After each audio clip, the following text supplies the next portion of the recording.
الرحمن الرحیم۔ باب حدثنا ابو الیمان قال حدثنا شعیب عن الزہری قال اخبرنا ابو ادریس عائذ اللہ ابن عبد اللہ ان عبادة بن صامت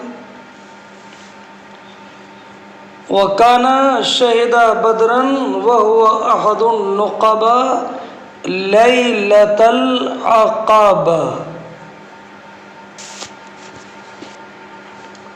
حدیث کی تشریح سے پہلے اس حدیث کے جو راوی ہیں ہم ان راویوں کا اجمالی ایک تذکرہ کرتے ہیں۔ حضرت امام بخاری کے شیخ ہیں ابو الیمان، ان کا ذکر پہلے گزر چکا۔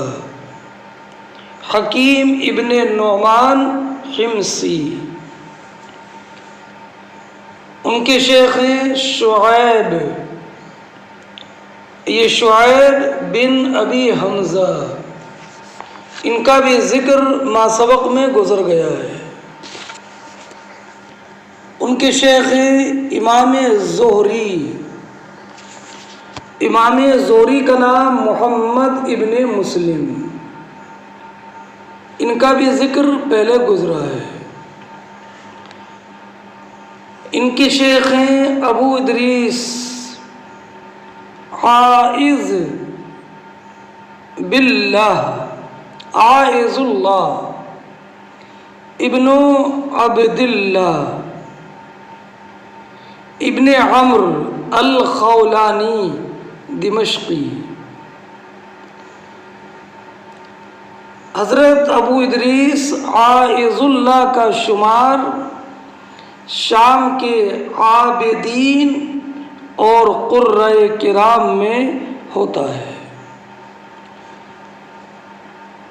ان کا وصال سن 80 ہجری میں ہوا۔ ان کا ابو ادریس عائذ اللہ کا،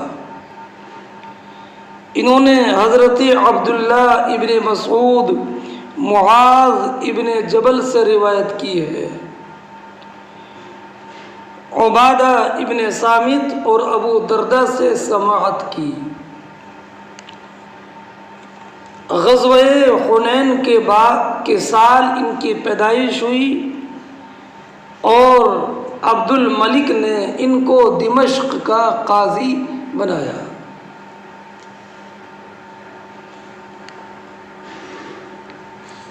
ان کے شیخ مشہور صحابی رسول ہیں حضرت عبادہ ابن صامت ابن قیس ابن احرم انصاری خزرجی۔ انہوں نے بیعت عقبہ اولا، بیعت عقبہ ثانیہ، بدر و احد، بیعت رضوان اور تمام معرکوں میں انہوں نے شرکت کی۔ نبی کریم علیہ السلام سے ان کی 180 احادیث مروی ہیں۔ یہ سب سے پہلے قاضی فلسطین بنے، لمبے چوڑے نہایت حسین و جمیل فاضل ترین شخصیت کے حامل تھے۔ سن 34 ہجری میں ان کا انتقال ہوا اور فلسطین ہی میں ان کا وصال ہوا اور بیت المقدس میں ان کی تدفین ہوئی۔ ان کا مزار فلسطین میں مشہور ہے۔ عبادہ ابن صامت صحابہ میں ان کے علاوہ کوئی دوسرا نہیں ہے، اور صرف عبادہ نام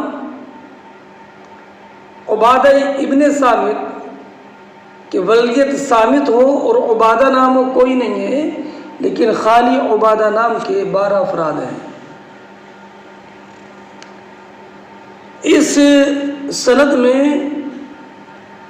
روایت القاضی عن القاضی ہے، اس لیے کہ ابھی میں نے آپ کو بتایا کہ ابو ادریس یہ قاضی تھے دمشق میں، اور حضرت عبادہ ابن صامت رضی اللہ تعالی عنہ یہ قاضی تھے فلسطین کے، تو روایت القاضی عن القاضی۔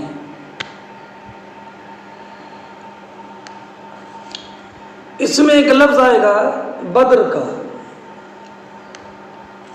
بدر یہ وہ جگہ ہے جو مدینہ طیبہ سے 4 مرحلوں کے فاصلے پر ہے، اور مشہور اسلامی غزوہ اسی مقام پر ہوا۔ یہ اصل میں ایک کنویں کا نام ہے جو مقام بدر میں تھا۔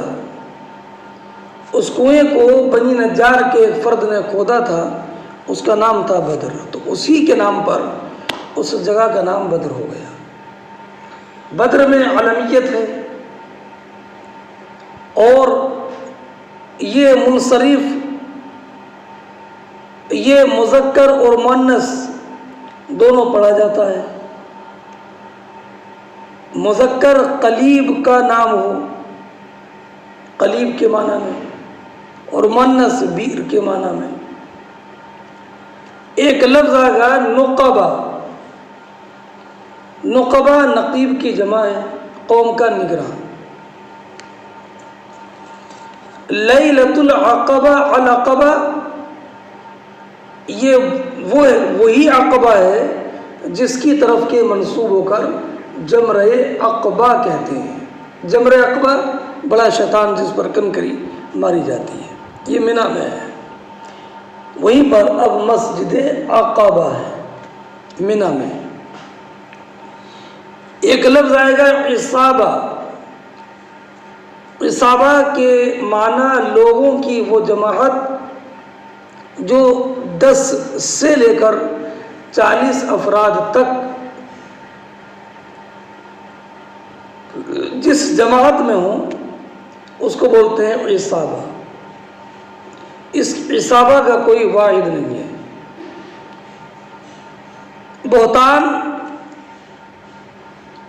کا معنی وہ جھوٹ کہ جس کو سن کر سننے والا مبہوت ہکا بکا حیران و پریشان رہ جائے۔ آپ ان مفردات کی تشریح ذہن نشین رکھیے گا۔ ایک بات میں آپ کو بتا دوں، پہلا آپ نے پڑھا ہے باب حلاوت الایمان، اس کے بعد باب علامت الایمان حب الانصار، اور یہ خالی ہے باب۔ کس کا باب؟ یہ ذکر نہیں ہے۔ تو یہ بخاری شریف میں آپ کو بہت ساری جگہ پر ملے گا باب، خالی باب۔ کس کا باب؟ اس کا ذکر نہیں ملے گا۔ تو یاد رکھیں، یہ ایسی جگہ پر ہوتا ہے جہاں پر امام بخاری رضی اللہ تعالی عنہ ایسی حدیث ذکر کریں جو حدیث ما سبق کے عنوان سے کچھ مناسبت تو رکھے، کچھ مناسبت میں وجہ رکھے، من کل وجہ مناسبت نہ ہو۔ اگر من کل وجہ مناسبت ہوتی تو بیچ میں باب کہنے کی حاجت نہ رہتی، اور اس کے لیے کوئی مخصوص عنوان بھی نہ ہو کہ اس عنوان کو باب کے تحت ذکر کیا جائے، جیسے ما سبق میں ذکر کرتے ہیں کیا انہوں نے باب حب الانصار من الایمان، علامت الایمان من حب الانصار، ایسا کوئی اس کے لیے مخصوص الگ سے کوئی عنوان بھی نہ ہو، اور ما سبق میں جو عنوان ذکر کیا گیا اس سے من کل وجہ مناسبت بھی نہ ہو، بلکہ مناسبت میں وجہ ہو، تو ایسے مقام پر امام بخاری خالی باب ذکر کرتے ہیں۔ ان کا باب ایسے ہی ہے کہ جیسے کہ فقہاء پہلے باب متعین کرتے ہیں پھر فصلیں متعین کرتے ہیں، تو ایسے ہی انہوں نے پہلے تو باب قائم کیا علامت الایمان حب الانصار۔ اب جو حدیث ذکر کریں گے اس کو ما سبق کے باب حب الانصار سے تعلق ہے کہ اس میں انصار کا ذکر ہے، لیکن انصار کی محبت ایمان کی علامت ہے یہ ذکر نہیں ہے، تو یہ گنا مناسبت تو ہوئی لیکن من کل وجہ مناسبت نہ ہوئی، من کل وجہ مناسبت نہیں ہے، اس لیے امام بخاری نے باب کہا، اور چونکہ من وجہ مناسبت ہے اس لیے اس باب کا عنوان الگ سے معین نہ فرمایا۔ اب باب سے من وجہ کیا مناسبت ہے، اس مناسبت کے سننے سے پہلے ایک بات آپ قاعدے سے ذہن نشین رکھیے۔ نبی کریم صلی اللہ تعالی علیہ وسلم کی عادت کریمہ تھی کہ آپ مکہ مکرمہ میں جب تک رہے ہر سال موسم حج میں منی تشریف لے جاتے، عرفہ تشریف لے جاتے اور لوگوں کو اسلام کی تبلیغ فرماتے۔ چنانچہ اعلان نبوت کے 10ویں سال نبی کریم علیہ الصلاۃ والسلام موسم حج میں منی میں تشریف لے گئے، تو آپ کی ملاقات مدینہ طیبہ کے خزرج قبیلے کے 6 اشخاص سے ہوئی۔ آپ نے ان سے ارشاد فرمایا اجلسوا اکلمکم، ذرا بیٹھو میں تم سے کچھ ضروری باتیں کروں گا۔ تو انہوں نے کہا نعم، ہاں، بیٹھ گئے۔ نبی کریم علیہ الصلاۃ والسلام نے انہیں اسلام کی تبلیغ فرمائی اور آپ نے قرآن کریم کی آیات کی تلاوت فرمائی اور اسلام قبول کرنے کا حکم دیا۔ تو مدینہ طیبہ کے خزرج اور اوس دونوں قبیلوں نے مدینہ طیبہ کے یہود سے یہ سن رکھا تھا کہ نبی آخر الزماں کی بعثت کا زمانہ بہت زیادہ قریب ہے، نبی آخر الزماں جلوہ گر ہونے والے ہیں۔ جب نبی کریم علیہ الصلاۃ والسلام نے ان کو اسلام کی تبلیغ فرمائی تو ایک دوسرے سے کہنے لگے کہ نبی آخر الزماں یہی ہیں کہ جن کا ذکر یہود کرتے ہیں، ایسا نہ ہو کہ یہود ایمان لانے میں ہم پر سبقت کر جائے، چلو نبی آخر الزماں پر ایمان لاتے ہیں۔ ان 6 اشخاص نے ایمان قبول کیا، ایمان لائے اور نبی کریم علیہ الصلاۃ والسلام سے یہ کہہ کر رخصت ہو گئے یا رسول اللہ علیہ الصلاۃ والسلام ہم آئندہ سال موسم حج میں پھر آئیں گے، اور یہ کہہ کر یہ لوگ مدینہ طیبہ کی طرف روانہ ہو گئے۔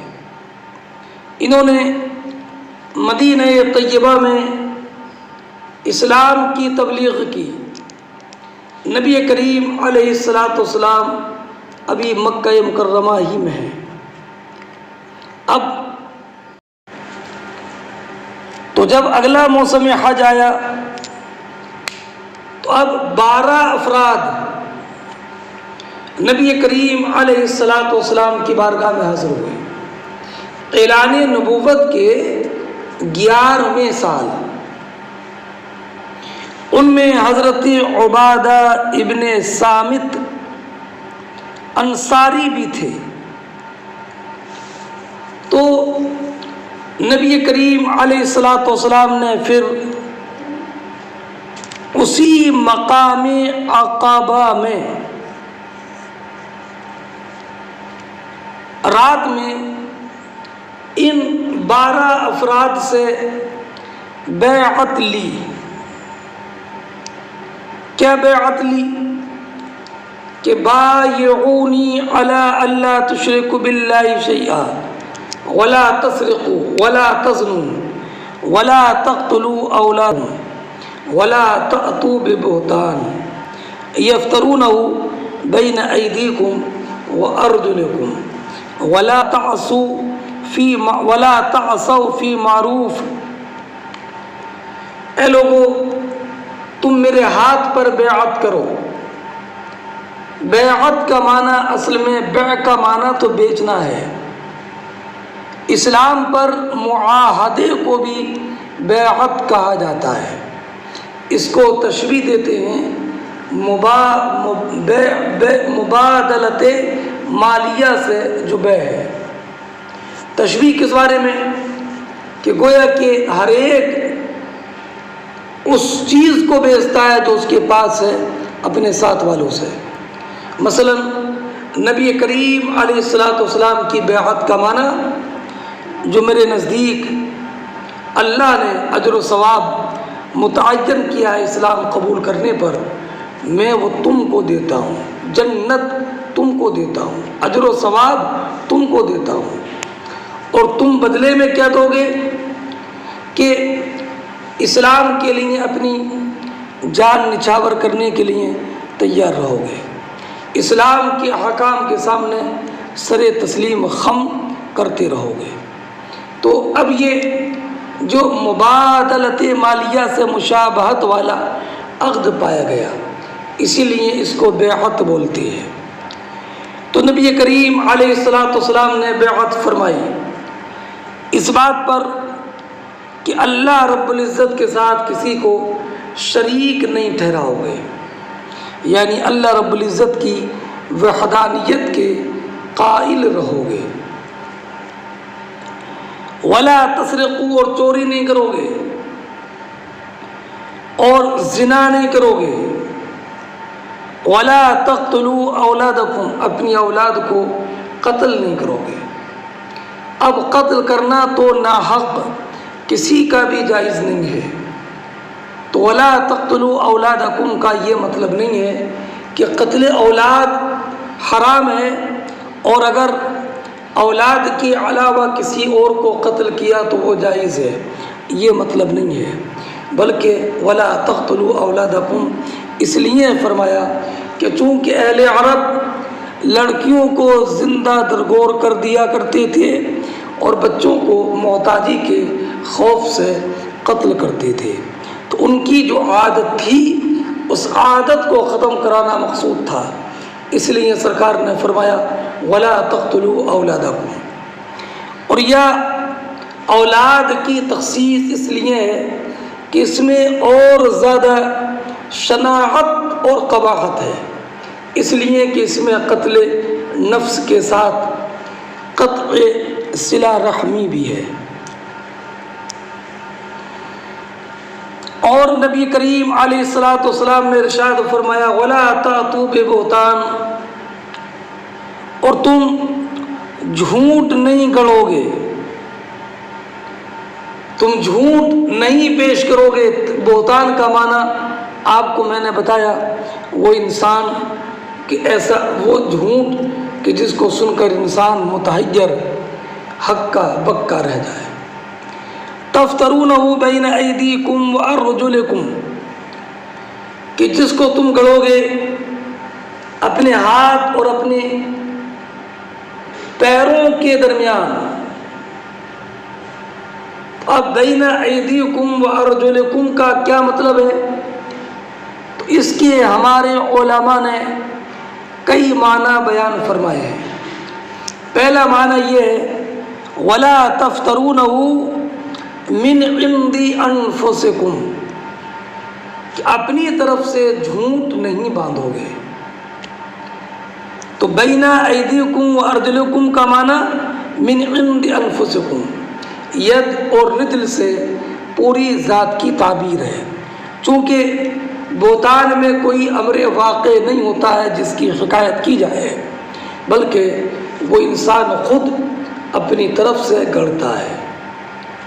تو بین ایدیکم و ارجلکم کا معنی من عند انفسکم، اور دوسری توضیح یہ ہے کہ من قلبکم ولا تفترونه من قلوبکم۔ اب اور اس لیے کہ پہلے انسان جھوٹ دل میں گڑھتا ہے اور پھر اس کو زبان سے ادا کرتا ہے۔ تو زبان کی حیثیت تو خالی ایک ترجمان کی حیثیت ہے، اصل تو جھوٹ جو گڑا گیا وہ دل سے گڑا گیا، زبان تو خالی مترجم ہے۔ تو معنی یہ ہوا اور تم ایسا جھوٹ نہیں بولو گے جو جھوٹ کے تم اپنے دلوں سے گڑھ کر پیش کرو۔ دو معنی ہو گئے۔ تیسرا معنی یہ ہے کہ بین ایدیکم سے مراد زمان حال ہے، وَأَرْجُلِكُمْ سے مراد زمانہ مستقبل ہے، اس لیے کہ زمانہ مستقبل آنے والا ہے تو انسان قدموں ہی سے دوڑتا ہے، اس لیے ایدیکم سے مراد حال ہے اور ارجلکم سے مراد مستقبل ہے۔ تو معنی یہ ہوگا اور تم جھوٹ نہیں گڑو گے نہ ابھی اور نہ کبھی، نہ زمانہ مستقبل میں، یہ مطلب ہے۔ اور یا چوتھا معنی بین ایدیکم و ارجلکم کا معنی یہ ہے کہ مراد سامنے سے مراد کہ کوئی انسان بالکل سامنے کھڑا ہے اور تم اس سے یہ کہو کہ تم نے چوری کی ہے، کہ چوری کرنے والا نہیں ہے، تم کہو کہ تم نے زنا کی ہے حالانکہ وہ زنا کار نہیں ہے۔ تو معنی یہ ہوا وَلَا تَأْتُوا بِبُهْتَانٍ، اور تم بہتان جھوٹ نہیں گڑو گے اپنے سامنے کھڑے ہوئے مرد سے، اس لیے کہ سامنے جو انسان موجود ہے اس پر جھوٹ گڑنا یہ بہتان کی سب سے شنیع ترین قسم ہے۔ وَلَا تَعْصَوْا فِي مَعْرُوفٍ، معروف کے معنی جو منکر نہ ہو، یا معروف کا معنی شریعت سے جس کا حسن معلوم ہو، یا معروف سے مراد عند الشرع جو کام پسندیدہ ہو۔ ولا تعصوا فی معروف، اور بعض روایتوں میں ولا تعصونی فی معروف، اور اچھے کاموں میں میری نافرمانی نہیں کرو گے۔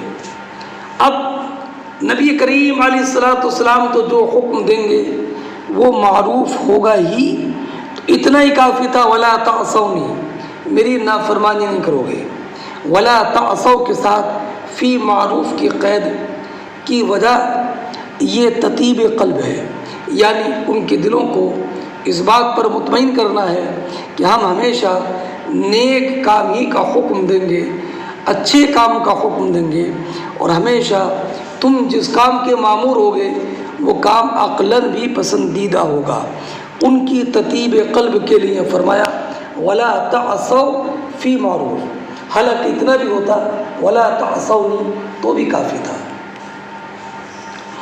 اور بعض علماء نے یہ فرمایا کہ ولا تعصوا فی معروف، فی معروف کی قید یہ بتانے کے لیے ہے کہ کسی بھی ان شخصیت اور کسی بھی ذات کی اطاعت غیر معروف میں اور منکر میں جائز نہیں ہے۔ اطاعت اسی امر میں ہوگی جو امر کے شرعاً محمود اور پسندیدہ ہو۔ خود نبی کریم علیہ الصلوۃ والسلام نے ارشاد فرمایا لا طاعت لخلق فی معصیت اللہ، اللہ رب العزت کی معصیت میں کسی مخلوق کی اطاعت نہیں ہوگی۔ اب نبی کریم علیہ الصلاۃ والسلام نے ان باتوں پر بیعت لی، لا تشرکوا لا تشرکوا ولا تسرقوا ولا تزنوا ولا تقتلوا ولا تأتوا ببہتان ولا تعصوا فی معروف، مگر یہ منہیات شرعیہ ہی تو ہیں کہ زنا نہیں کرنا ہے، چوری نہیں کرنا ہے، جھوٹ نہیں بولنا ہے اور شرک نہیں کرنا ہے، لیکن کرنا کیا کیا ہے؟ جیسے نماز پڑھنا ہے، سچ بولنا ہے۔ تو اب اوامر کا ذکر اس بیعت میں نہیں ہے، خالی منہیات کا ذکر ہے کہ یہ نہیں کرنا ہے۔ اب کرنا کیا کیا ہے اس کا ذکر نہیں ہے، تو اوامر کا ذکر کیوں نہیں ہے اس میں؟ تو آپ کو میں بتا چکا کہ یہ اعلان نبوت کے 10ویں سال کی بات ہے، اس وقت تک مامورات، اوامر، فرائض متعلق نہیں ہوئے تھے، اور جب فرائض کا اس وقت تک نزول ہی نہیں تھا تو اب ان فرائض کا حکم نہیں دیا گیا۔ اور اب رہا یہ کہ منہیات پہلے کیوں؟ تو آپ جانتے ہیں کہ پہلے تخلی ہوتی ہے، بعد میں تخلی ہوتی ہے، یعنی پہلے گناہ کے کاموں کو چھوڑنا ہے اور بعد میں اطاعت الہی میں لگ جانا ہے، یعنی پہلے دل صاف ہو جائے، گناہوں سے انسان دور ہو جائے، برے کاموں سے باز رہ جائے، اب اس کے بعد میں حکم دیا جائے گا کہ تمہیں یہ کرنا ہے۔ پہلے تو فاسد مادہ نکالا جائے گا نا، اور بعد ہی میں تو اس کا علاج شروع ہوگا، جیسے مکان کی پہلے صفائی ہوتی ہے اور بعد میں اس کی آرائش اور زیبائش ہوتی ہے، تو تخلی مقدم ہے تحلی پر، اس لیے پہلے جن باتوں سے باز رہنا ہے ان کا حکم فرمایا، اور بعد میں ان چیزوں کا بیان فرمایا کہ جن کو عمل میں لانا ہے۔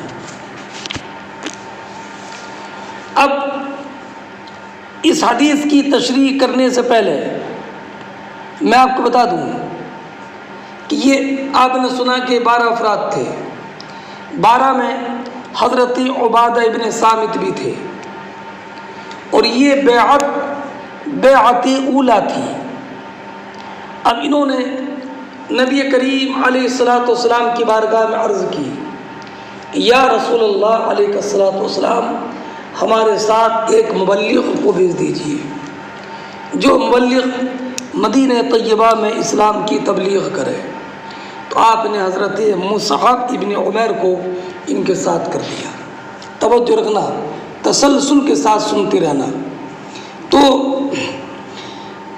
حضرت مصعب ابن عمیر رضی اللہ تعالیٰ عنہ نے مدینہ طیبہ میں اسلام کی تلقین اور تبلیغ فرمائی۔ ان کی تبلیغ سے متاثر ہو کر لوگوں نے اسلام قبول کیا۔ اب یہ اسلام قبول کرنے کے بعد اب آئندہ سال پھر موسم حج میں آئے۔ اب آنے والے صرف 12 نہیں تھے، بلکہ 70 یا 72 لوگ تھے۔ ان میں حضرت عبادہ ابن صامت انصاری بھی تھے۔ تو عبادہ ابن صامت انصاری پہلے سال بھی آئے اور بیعت اولا میں شریک ہوئے۔ اب یہ دوسرے سال بھی آئے، عبادہ ابن صامت مصعب ابن عمیر کی تبلیغ سے متاثر ہو کر 70 یا 72 لوگ اب پھر منی میں نبی کریم علیہ الصلاۃ والسلام کی بارگاہ میں حاضر ہوئے۔ اب جب نبی کریم علیہ الصلاۃ والسلام تشریف لائے، بلکہ آپ کے ساتھ آپ کے چچا حضرت عباس رضی اللہ تعالی عنہ بھی تھے۔ حضرت عباس نے کہا کہ اے لوگوں،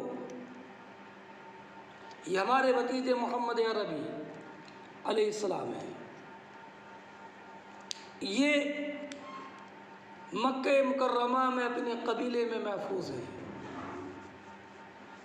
اور ہم ان کی مکمل حمایت اور صیانت میں ہیں، لیکن یہ تمہارے شہر مدینہ طیبہ جانا چاہتے ہیں۔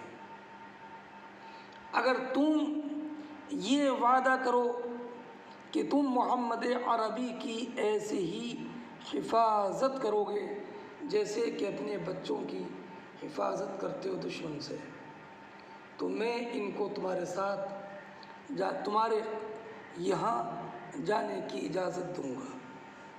تو سب لوگوں نے بیعت کی اور یہ معاہدہ کیا کہ ہم نبی کریم علیہ السلام کی مکمل طور پر حمایت اور نصرت کریں گے۔ یہی بیعت عقبہ، یہ پہلی بیعت عقبہ اولیٰ ہے اور یہ بیعت عقبہ ثانیہ ہے۔ اسی میں حضرت کعب ابن مالک تھے اور اسی میں یہ قرارداد طے ہوئی تھی کہ نبی کریم علیہ السلام مکہ مکرمہ چھوڑ کر مدینہ طیبہ تشریف لے جائیں گے۔ یہ اعلان نبوت کا 12واں سال تھا۔ اب نبی کریم علیہ السلام نے ان 72 یا 70 میں 12 نقیب متعین کیے۔ 12 نقیب سمجھے؟ نقیب کا معنی میں نے آپ کو پہلے بتایا کہ قوم کا نگراں، منتظم، نگران اعلیٰ، قوم کا نمائندہ۔ 12 کیوں معین کیے؟ اس لیے کہ 12 قبیلوں کی شاخ کے لوگ تھے۔ عبادہ ابن صامت رضی اللہ تعالیٰ عنہ کو بنی عوف کا نقیب بنایا گیا تھا۔ اب 70-72 لوگوں نے نبی کریم علیہ السلام کے ہاتھ پر انہی امور پر بیعت کی جو پہلے سال جن امور پر بیعت کی تھی۔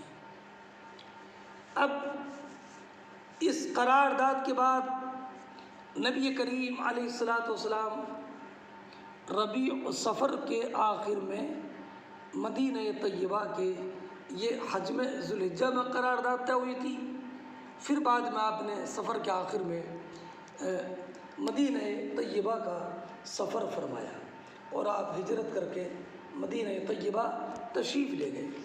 اب ہجرت کا باب تو الگ ہے، اس کا تو میں بیان تفصیل سے الگ کروں گا، لیکن اس بیعت عقبہ ثانیہ کی بڑی اہمیت ہے، بڑی شہرت اور اس کا بڑا مقام ہے، اس لیے کہ بیعت عقبہ ثانیہ ہی میں مدینہ طیبہ کے لیے نبی کریم علیہ السلام کا جانا متعین ہوا تھا اور سرکار کا مدینہ طیبہ میں پہنچ جانا اسلام کی پربہار تبلیغ کا ذریعہ بنا۔ اس لیے کعب ابن مالک جو بیعت عقبہ ثانیہ میں موجود تھے، بدر میں شریک نہیں تھے، وہ کہتے ہیں کہ میں بدر میں شریک نہیں تھا، بیعت عقبہ میں شریک تھا، اور میں یہ پسند نہیں کرتا کہ میں یہ کہوں کہ کاش میں بیعت عقبہ میں شامل نہ ہوتا، بدر میں شامل ہو جاتا، مجھے یہ خوشی نہیں ہے۔ اگرچہ لوگوں میں بدر کا ذکر زیادہ ہے، لیکن میرے نزدیک بیعت عقبہ ثانیہ کی اہمیت اس سے بھی زیادہ ہے، اس لیے کہ وہی تو بنیاد بنی نبی کریم علیہ السلام کے مدینہ طیبہ آنے کی۔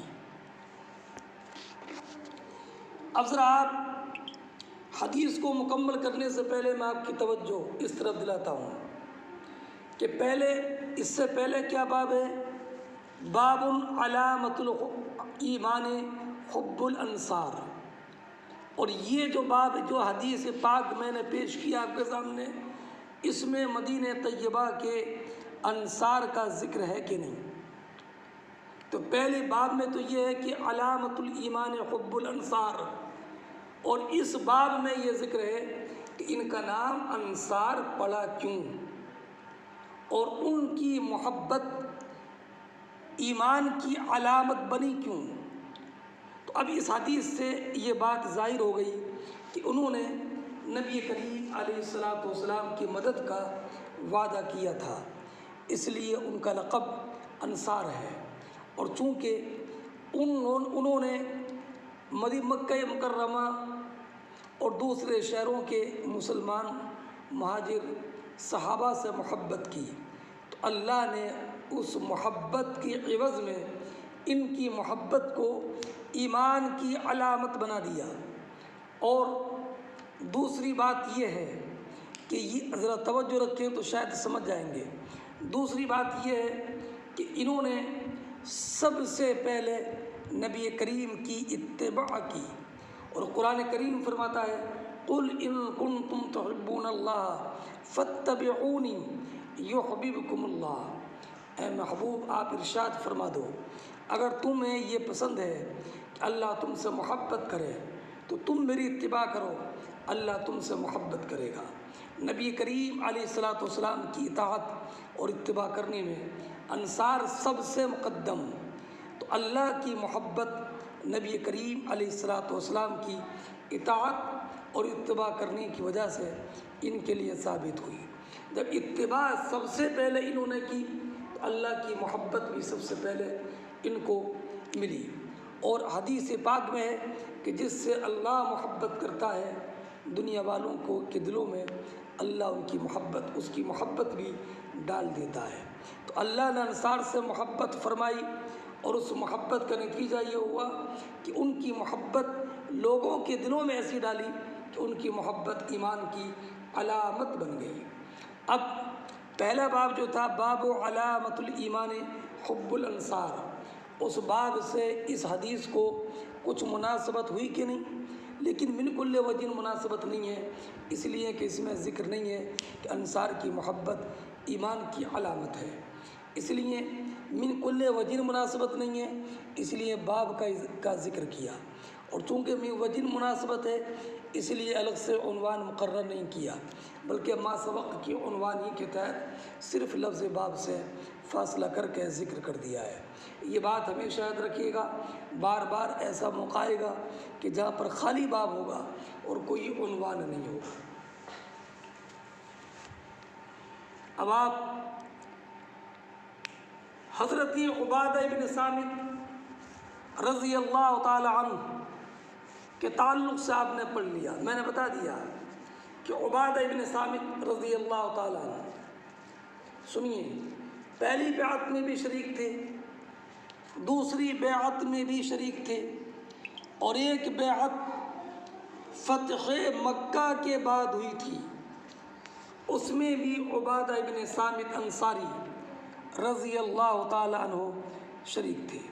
تو حضرت عبادہ ابن صامت انصاری رضی اللہ تعالی عنہ تین بیعتوں میں شامل ہوئے ہیں، اور تین ہی بیعتوں ہی میں نہیں بلکہ یہ غزوہ بدر میں بھی شریک ہوئے ہیں۔ اب ذرا اور مکمل تشریح سننے سے پہلے ذرا حدیث کا ترجمہ کیجئے اور غور رکھیے، ابھی مجھے چند مقام کی اور تشریح کرنا ہے۔ فرماتے ہیں حدثنا ابو الیمان قال حدثنا شعیب، دیکھو حدثنا شعیب عن الزہری، حدثنا زہری نہیں ہے، عن الزہری، تو عن کے ساتھ جو روایت ہوتی ہے اسے بولتے ہیں معنعن، اور اسے بولتے ہیں روایت بعنعنہ، تو اس میں حدثنا بھی ہو گیا اور عنعنہ بھی ہو گیا، عن الزہری۔ قال اخبرنا ابو ادریس، یہ اخبرنا ہو گیا، عائذ اللہ ابن عبداللہ، ملا بھائی، ان عبادۃ بن صامت، تو اس میں حدثنا، عنعنا اور اخبرنا، اس اسناد میں تینوں جمع ہوئے۔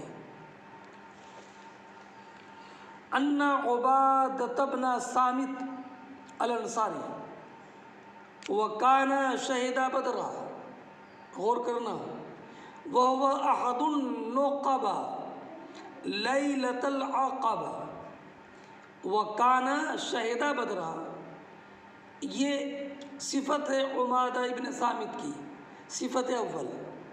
وهو احد النقبہ لیلۃ العقبہ، یہ صفت ثانیہ ہے۔ آپ نے پڑھا ہے کہ اگر خبر صفت جملہ ہو، چاہے جملہ فعلیہ ہو یا جملہ اسمیہ ہو، تو اس کے شروع میں واو لاتے ہیں۔ یہ واو اتصال، کمال اتصال کا افادہ کرتی ہے صفت کا موصوف کے ساتھ، سمجھ گئے؟ جیسے کہ آپ نے مدارج شریف میں پڑھا ہے سیقولون ثلاثۃ ورابعهم کلبهم ویقولون خمسہ وسادسهم کلبهم، تو آپ نے پڑھا مدارج شریف میں ویقولون خمسۃ موصوف ہے، وسادسۃ کلبهم صفت ہے، اور واو وسادسهم میں جو ہے یہ واو صفت کو موصوف کے ساتھ اتصال کی تاکید کے افادے کے لیے ہے۔ ایسے ہی وکان شہید بدر وهو احد النقبہ لیلۃ العقبہ، یہ جو واو ہے کانا شہید بدر وهو احد النقبہ لیلۃ العقبہ، یہ دونوں صفت ہیں عبادہ ابن صامت کی، اور یہ واو اپنی صفت کا موصوف کے ساتھ، صفت کا موصوف کے ساتھ مزید اتصال کے افادے کے لیے ہے۔ وکانا شہید بدر، یاد رکھنا بدرن مفعول فی نہیں ہے، مفعول بہی ہے، معنی ہے وکانا شہید بدر، وکانا شہید الغزوہ التی کانت ببدر، کہ حضرت عبادہ بن صامت یہ اس غزوے میں شریک ہوئے جو کہ مقام بدر میں ہوا۔ سمجھ گئے؟ وہ بدر کی تشریح میں پہلے کر، وکانا شہیدہ بدرہ، شہود کے معنی حضور ہیں، یہ شہود سے بنا، شہادت سے نہیں۔ وکانا شہیدہ بدرہ، اور یہ بدر میں شہید نہیں شریک ہوئے تھے۔ ایک بچی نے اس کا ترجمہ کیا تھا وکانا شہیدہ بدرہ، اور انہوں نے چاند کی گواہی دی تھی، وکانا شہیدہ بدرہ، چاند کی گواہی دی تھی۔ اللہ اکبر، وکانا شہیدہ بدرہ، اسے اتنا بھی خیال نہیں رہا کہ بدر کا معنی 14ویں کا چاند ہوتا ہے، تو کیا 14ویں کے چاند کی بھی گواہی دینے کی حاجت پیش آئے گی؟ پہلی تاریخ کے چاند کو بدر نہیں کہتے ہیں، اسے تو ہلال کہتے ہیں۔ اس لیے آپ حضرات وکانا شہیدہ بدرن کا خاص خیال رکھنا، اور یہ مت کرنا کہ بدر شہید ہوئے تھے، نہیں، وہ تو نبی کریم علیہ السلام کے بعد تک باقی رہے تھے، اور ان کا وصال تو سن 34 ہجری میں ہوا تھا، یعنی نبی کریم علیہ السلام کے وصال کے 24 سال کے بعد۔ اس لیے وکانا شہیدہ بدر کا معنی، اور یہ بدر میں شریک ہوئے تھے۔ وَهُوَ أَحَدٌ لَيْلَةَ الْعَقَبَةِ، اور یہ بیعت عقبہ اولا اور بیعت عقبہ ثانیہ کی رات، جو سرکار بیعت ثانیہ میں 12 نقیب بنائے تھے، ان میں سے ایک نقیب عبادہ ابن صامت بھی تھے۔ میں نے آپ کو بتا دیا کہ یہ بنی عوف کے نقیب بنائے گئے تھے۔ اب آپ ذرا غور تو کریں، یہاں پر ایک خاص بات یاد رکھیں، وکان شہیدہ بدرہ وهو احد النقبہ لیلۃ العقبہ، یہ دونوں عبادہ کی صفت ہو گئی۔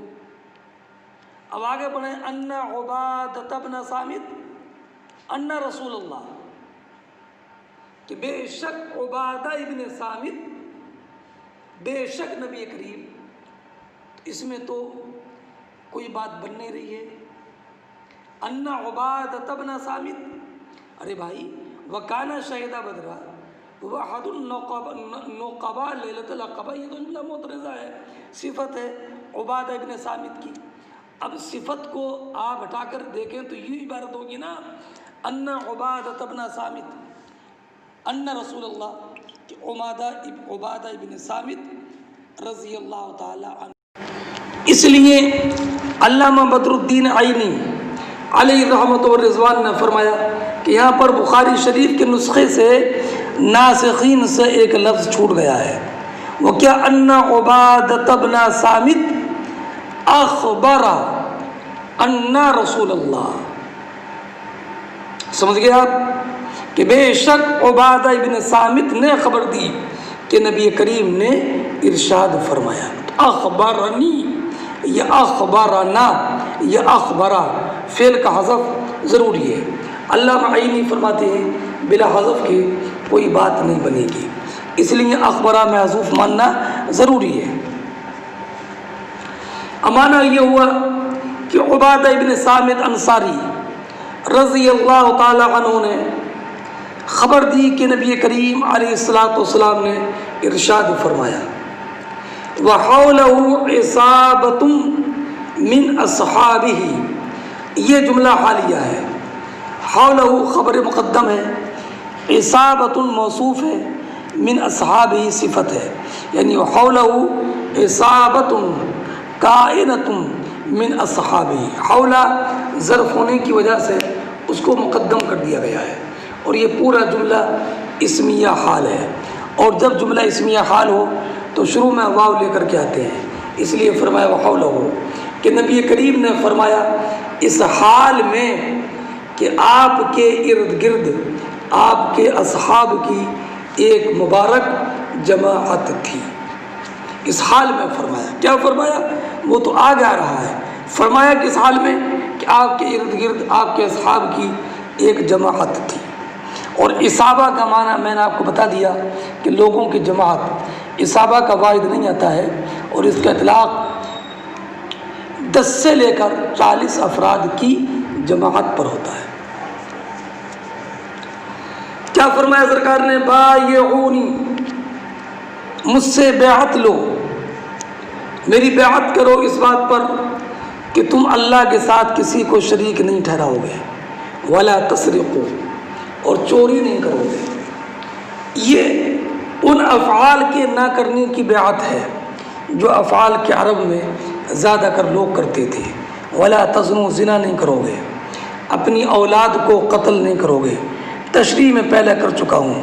ولا تأتونا ببہتان، اور اپنی طرف سے گڑ کر بہتان نہیں پیش کرو گے، یا اپنے دل سے بہتان پیش نہیں کرو، بہتان نہیں لگاؤ گے، اور یا حال اور مستقبل میں بہتان نہیں لگاؤ گے، اور یا کسی کے سامنے کسی پر بہتان نہیں لگاؤ گے۔ میں نے چاروں معنی کی تشریح پہلے کر دی ہے۔ ولا تعصوا فی معروف، اور کسی نیک کام میں میری نافرمانی نہیں کرو گے، اس کی تشریح میں پہلے کر چکا۔ فمن وفا منکم فاجرہ علی اللہ، فمن وفا منکم، من موصولہ ہے، وفا منکم صلہ ہے، موصول صلے سے مل کر مبتدا ہے۔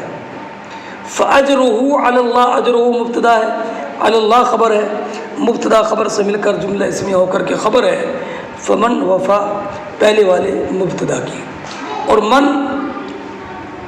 یہ اس میں موصول ہے، پڑھا آپ نے کافیہ میں کہ جب مبتدا معنی شرط کو متضمن ہو تو اس کی خبر میں فا کا دخول صحیح ہوتا ہے۔ تو یہاں پر مبتدا معنی شرط کو متضمن ہو، اس کی 7 صورتیں علامہ جامی نے ذکر کی ہیں، انہی میں صورت یہ ہے کہ مبتدا اس میں موصول ہو اور اس کا صلہ فعل ہو، جیسے کہ یہاں پر ہے۔ تو معنی یہ ہوا کہ تم میں سے جو ان تمام کو پورا کرے، شرک نہ کرے، چوری نہ کرے، زنا نہ کرے، قتل نہ کرے، بہتان نہ لگائے، نافرمانی نہ کرے، تو جو تم میں سے ان تمام کو پورا کرے فاجرہ علی اللہ، تو اس کا اجر اللہ کے ذمہ کرم پر ہے۔ ہمارے یہاں پر اللہ کے ذمے پر کوئی چیز واجب نہیں ہے. تو علی اللہ میں جو علی ہے یہ وجوب کے لیے نہیں ہے بلکہ تفخیم کے لیے ہے، اس اجر کی عظمت کو بتانے کے لیے ہے. اور اجر تو کہتی ہیں بدلے کو، اور انسان کتنا بھی نیکی کر لے لیکن حقیقت یہ ہے کہ اس کو جو ثواب ملے گا وہ اللہ کا فضل ہوگا، اجر نہیں ہوگا. اس لیے کہ اللہ نے اتنی نعمتیں انسان کو دے دی ہیں کہ اس کی تمام نعمتوں کی عبادت ان سابقہ نعمتوں کا عوض بھی نہیں بن سکتی، اس پر اجر الگ سے کیا واجب ہوگا. تو یہاں پر اجر سے مراد وہ ثواب ہے جو صورتاً اجر کے مشابہ ہے.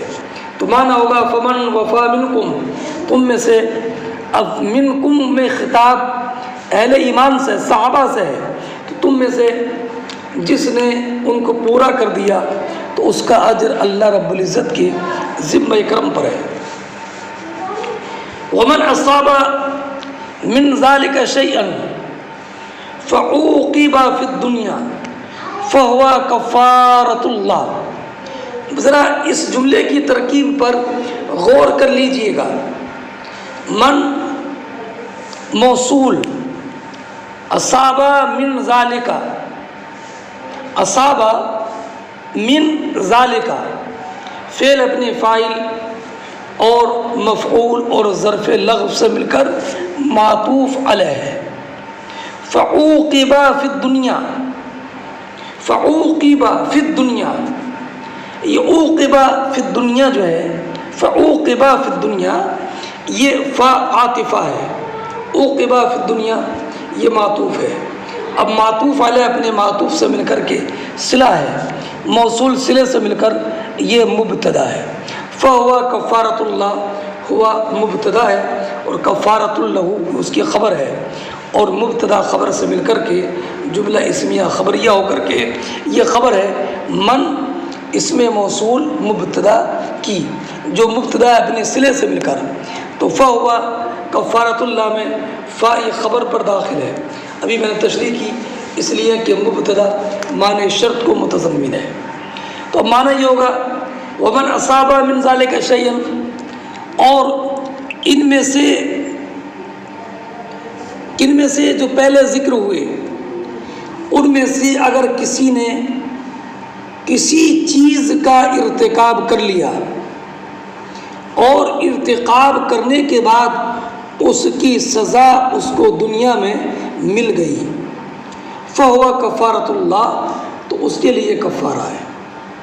کیا مطلب کہ اگر کسی نے چوری کر لی، زنا کر لی، یا قتل کر دیا یا بہتان لگا دیا، اور بعد میں اس کو چوری کی، زنا کی، قتل کی، بہتان کی سزا مل گئی، تو اب یہ سزا اس کے لیے کفارہ ہے. جو ذکر کیا گیا ان میں سے اگر کسی کا ارتکاب کر لیا اور اس کی سزا اس کو دنیا میں مل گئی تو وہ اس کے لیے کفارہ ہے. اب رہا یہ معاملہ کہ ما سبق میں تو اللہ تشرک باللہ بھی ہے، تو کیا اس کا مطلب یہ بھی ہے کہ اگر کسی نے شرک کر لیا، معاذ اللہ مرتد ہو گیا اور قتل کر دیا گیا تو کیا یہ قتل کرنا بھی اس کے لیے کفارہ ہے؟ تو حالانکہ شرک کے بعد تو سارے اعمال بیکار ہو جاتے ہیں. اب تو اگر قتل ہو جائے گا تو یہ قتل اس کے لیے کفارہ نہیں بنے گا. تو اس کا یہ جواب ہے کہ مراد ہے شرک کے علاوہ. کیوں؟ کیا دلیل ہے؟ تو میں آپ کو بہت واضح دلیل بتاتا ہوں جس کی طرف میں نے اشارہ بھی کر دیا تھا. فمن وفا منکم، منکم ہے، منکم خطاب اہل ایمان سے ہے. تو مراد یہ ہے کہ اہل ایمان میں سے کوئی مومن گناہ کا ارتکاب کر لے، مطلب ارتکاب کرنے والا مومن رہے. تو اس سے یہ معلوم ہوا کہ اس سے مراد گناہ ہے، شرک نہیں ہے. اس لیے کہ شرک کرنے والا جب شرک کر لے گا تو وہ تو مومن ہی نہیں رہے گا. اور فمن وفا منکم میں خطاب اہل ایمان سے ہے. تو اس سے معلوم ہوا کہ یہاں پر مراد شرک کے علاوہ ہے. دوسری دلیل یہ ہے کہ چونکہ قرآن فرماتا ہے ان اللہ لا یغفر ان یشرک بہ ویغفر ما دون ذالک۔ اور تیسری دلیل یہ ہے کہ اجماعی امت ہے اس بات پر کہ مشرک کی مغفرت نہیں ہے۔ اب رہا یہ معاملہ کہ اگر کسی پر حد جاری ہو گئی تو حد اس کے لیے کفارہ ہو جائے گی، تو امام اعظم رضی اللہ تعالی عنہ کا مذہب یہ ہے کہ حدود و تعزیر کفارہ نہیں ہے۔ اور رہا یہ جو کہا گیا ہے کہ اس کے لیے کفارہ ہے، تو اس سے مطلب یہ ہے کہ جب کہ وہ اس گناہ سے توبہ بھی کرے تو توبہ یہ اس کے گناہ کو مٹانے والی ہوگی، یہ حد اور سزا نہیں۔ اس لیے کہ اللہ رب العزت نے ارشاد فرمایا سزا کے لیے ذالک لہم خزی فی الدنیا ولہم فی الآخرۃ عذاب عظیم، کہ یہ سزا ان کے لیے دنیا میں رسوائی ہے اور آخرت میں عذاب عظیم ہے۔ تو اس سے معلوم ہوا کہ سزا اور حد کے بعد آخرت کا جو عذاب ہے یہ ختم نہیں ہوتا۔ اب دوسری بات یہ ہے کہ یہاں پر عوقبہ سے مراد حدود اور تعزیر ہے ہی نہیں، اس لیے کہ یہ بات ہے بیعت عقبہ ثانیہ کی، اور اس وقت تک حدود و تعزیر یہ مشروع نہیں ہوئے تھے، ان کا حکم نہیں ہوا تھا۔ اس لیے فعوقبہ فی الدنیا سے مراد یہ ہے کہ اگر کسی انسان نے ان گناہوں میں سے کسی گناہ کا ارتکاب کر لیا اور بعد میں وہ مصیبتوں میں مبتلا ہو گیا، تو یہ مصیبتوں میں مبتلا ہو جانا، پریشانیوں میں مبتلا ہو جانا، یہ اس کے لیے کفارہ ہے۔ یہ اس کا جواب ہے۔ اب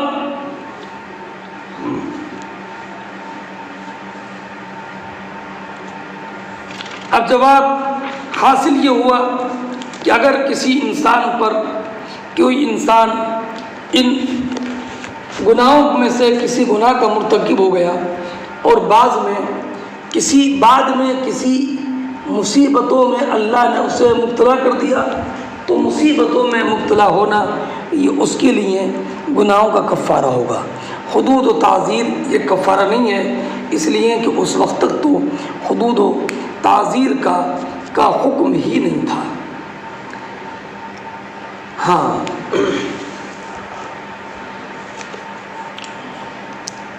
اچھا، یہ آپ نے بات سمجھ لی ہوگی۔ اب نبی کریم علیہ الصلوۃ والسلام نے آگے ارشاد فرمایا وَمَنْ أَصَابَ مِنْ ذَلِكَ شَيْئًا ثُمَّ سَتَرَهُ اللَّهُ فَهُوَ إِلَى اللَّهِ إِنْ شَاءَ عَفَا عَنْهُ وَإِنْ شَاءَ عَاقَبَهُ، کہ اگر کسی انسان نے ان گناہوں میں سے کسی گناہ کا ارتکاب کیا، پھر اللہ نے اس کے گناہ کو چھپا دیا، لوگوں پر ظاہر نہیں ہوا، اور لوگوں پر ظاہر نہ ہونے کی وجہ سے اس پر کوئی حد بھی نہیں لگی، فَهُوَ إِلَى اللَّهِ، تو اللہ رب العزت کے ذمہ کرم پر ہے، إِن شَاءَ عَفَا عَنْهُ، چاہے تو اللہ اس کو معاف فرما دے، وَإِن شَاءَ عَاقَبَهُ، چاہے تو اس کو سزا دے۔ یعنی اگر گناہ کیا اور دنیا میں اس کا گناہ معلوم نہیں ہوا تو اب اس کا معاملہ اللہ رب العزت کے ذمہ کرم پر ہے، چاہے تو اس کو گناہ کی سزا دے اور چاہے تو اس کو معاف کر دے۔ اب ذرا اس بات پر آپ توجہ رکھیں کہ اس سے معلوم ہوا کہ گناہ گار کو سزا دینا اللہ پر واجب نہیں ہے، تو اسی سے یہ بھی ثابت ہوا کہ نیک کام کرنے والے کو ثواب دینا یہ بھی اللہ پر واجب نہیں ہے، نہ ثواب دینا واجب ہے اور نہ سزا دینا واجب ہے۔ فرماتے ہیں حضرت عبادہ ابن صامت رضی اللہ تعالی عنہ فبایعناہ علی ذلک، تو ہم نے اس پر نبی کریم علیہ السلام سے بیعت کر لی۔ کس بات پر بیعت کر لی؟ نہ شرک کریں گے، نہ چوری کریں گے، نہ زنا کریں گے، نہ اولاد کو قتل کریں گے، نہ بہتان باندھیں گے، اور نہ کسی نیک کام میں نبی کریم علیہ السلام کی نافرمانی۔ اب اس حدیث سے یہ بھی معلوم ہوا کہ اگر کوئی مرتکب کبیرہ ہو، گناہ کبیرہ کا مرتکب ہو جائے اور بلا توبہ کے مر جائے تو اس کا معاملہ اللہ کے سپرد ہے، چاہے تو اس کو سزا دے، چاہے بلا سزا کے اپنے فضل و کرم سے اس کو جنت میں داخل فرما دے، اور یا سزا کے بعد جنت میں داخل کرے۔ اس میں رد ہو گیا معتزلہ کا، جو یہ کہتے ہیں کہ مرتکب کبیرہ جو بلا توبہ کے مر گیا وہ ہمیشہ جہنم میں رہے گا، اور اس میں رد ہے خوارج کا، جو یہ کہتے ہیں کہ مرتکب کبیرہ ایمان سے خارج ہو جاتا ہے۔ ان کا رد بھی اس طور پر ہو گیا کہ اگر وہ مومن نہیں ہوتا تو پھر اللہ رب العزت اس کو معاف کیوں فرماتا؟ تو اللہ رب العزت کا معاف کرنا اس بات کی دلیل ہے کہ گناہ کبیرہ کا مرتکب ہمیشہ جہنم میں رہنے والا نہیں ہے اور وہ ایمان سے خارج نہیں ہوتا۔ معتزلہ کے نزدیک مرتکب کبیرہ نہ مومن ہے اور نہ کافر ہے۔ ہمارے یہاں پر گناہ کبیرہ کا مرتکب مومن ہے، ایمان سے خارج نہیں ہوتا ہے۔ ہماری دلیل یہی ہے۔ اب ایک جو شائبہ میں نے ذکر کیا تھا کہ اس حدیث میں واجبات کا ذکر نہیں ہے، خالی منہیات کا ذکر ہے، تو اس کا ایک جواب تو میں نے ابھی ذکر کیا کہ اس وقت تک اللہ رب العزت نے احکام کو نازل نہیں فرمایا تھا، اور دوسرا جواب یہ ہے کہ یہ فرمایا نا وَلَا تَعْصَوْا فِي مَعْرُوفٍ، اور نیکی میں میری نافرمانی مت کرنا، امر کی مخالفت نہ کرنا، تو یہ جامع ہے منہیات بچنے کے کو بھی اور اوامر پر عمل کرنے کو بھی۔ چلیے ایک حدیث مکمل ہو گئی۔ آپ حضرات سے گزارش ہے کہ میں نے آپ کے گروپ میں بخاری شریف کتاب کو لوڈ کرا دیا تھا۔ آپ حضرات اب ظاہر سی بات ہے کہ آپ جب سنیں گے موبائل میں تو کتاب تو آپ کے سامنے ہوگی نہیں، اس لیے بخاری شریف کی وہ حدیث، ایک دو حدیث جس کا سبق آپ پڑھ رہے ہیں یا جس کا سبق آپ سن رہے ہیں، پہلے اس حدیث کو سند کے ساتھ اپنی ایک کاپی پہ نقل کر لیں، اور کاپی پہ جب نقل کریں اور اس کاپی کو اپنے سامنے رکھیے، اور پھر یہ تقریر جو آپ کے سامنے پہنچے گی آڈیو کی شکل میں، آپ پھر سنیے، اور پھر انگلی رکھ کر اس کتاب میں ملاتے رہیے، اس کاپی میں جو آپ نے لکھی ہے اس میں ملاتے رہیے، تو آپ کو فائدہ بہت زیادہ پہنچے گا۔ بخاری شریف کی جو حدیث آپ کے زیر درس ہے، جس حدیث کی تقریر ہو رہی ہے، اس حدیث کو سند کے ساتھ ایک کاپی پر نقل کر لیں، اور پھر اس تقریر کو سنیں، اور کاپی میں آپ کی جو نقل شدہ حدیث ہے اس سے آپ ملاتے جائیں، اور پھر بعد میں کتاب میں مطالعہ کر لیں، تو آپ کو انشاءاللہ مکمل فائدہ پہنچے گا۔ دعا میں یاد رکھیں۔ السلام علیکم۔